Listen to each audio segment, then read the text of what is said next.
Good morning, race fans. It's Ambetter Health 400 race day at Atlanta Motor Speedway. Let's do a little pre-race show here. Welcome to the garage.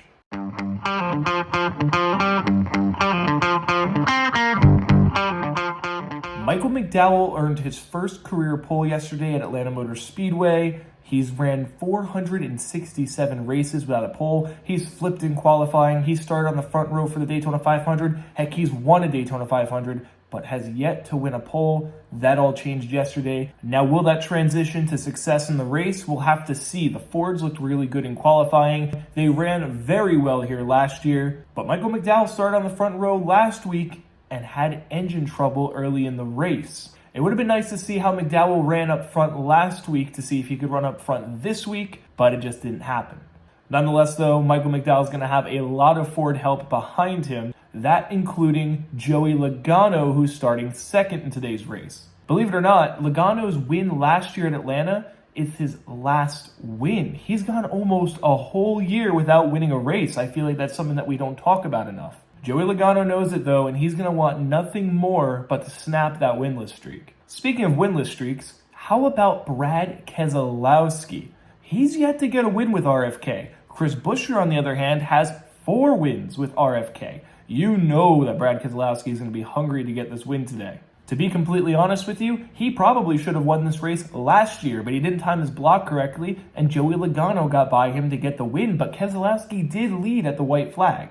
Keselowski did not quite have the qualifying speed, qualifying in the 24th position, but I'm not afraid of that. I think once the race starts, he'll get up there in the pack and he will find his way up to the front immediately. Races like these are an opportunity race, and teams like RFK, they run very well at tracks like this. I think drivers like Brad Keselowski and Joey Logano, even Michael McDowell, Bubba Wallace, they're all going to be up there trying to snap some winless streaks. So enough about the Fords. How about some Chevys? There are 7 Fords in the top 10 in the starting lineup, but there are 2 RCR Chevys. Can they compete for the win today at Atlanta? Richard Childress's Chevys dominated the race yesterday in the Xfinity Series. Jesse Love won both stages, led the majority of the laps. It came down to fuel mileage, though. Austin Hill, another RCR car, saved enough fuel and got the win. Richard Childress had a field day yesterday. Kyle Busch also won the Truck Series race, so he's got a little momentum on his side, and he's starting third today with his RCR teammate Austin Dillon starting in the 10th spot. Now, the Ford Power is going to be tough to beat. This is a much smaller track than a Daytona or a Talladega. It's a lot narrower. I think if a manufacturer were to team up, they would be pretty dominant today. I don't know if the Fords are planning on doing that. They typically do team up at tracks like this, though. We'll have to see how that plays out. But if those RCR Chevys are still running at the end of the race, I do think they'll be up in the mix, ready to challenge. And finally, I wanted to raise the question if Atlanta Motor Speedway messed up with the new configuration of this track. I know the traditional fan, they liked the old Atlanta, and the newer fans like the new Atlanta. That's just how it goes. I'm kind of somewhere in the middle. I always was. I felt like last year's summer race here was probably the best race of the season, and it got cut short due to rain. That's when William Byron won.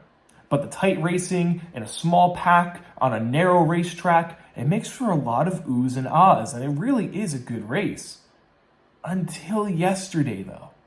The truck and Xfinity races just seemed extremely underwhelming. Much like at Daytona, it seems like fuel's going to be a big issue today. There's going to be a lot of fuel saving. Probably just a one-lane groove around the top of the track in that choo-choo train formation. You know, I don't really want to be like a negative Nancy here, but I am afraid that maybe the race is going to not be all that good today, and it's going to be a lot like the truck and Xfinity races yesterday. NASCAR fans nowadays, they want to see the passes. They want to see hard racing, neck and neck, side by side, the big crashes, the big moments, the big headlines.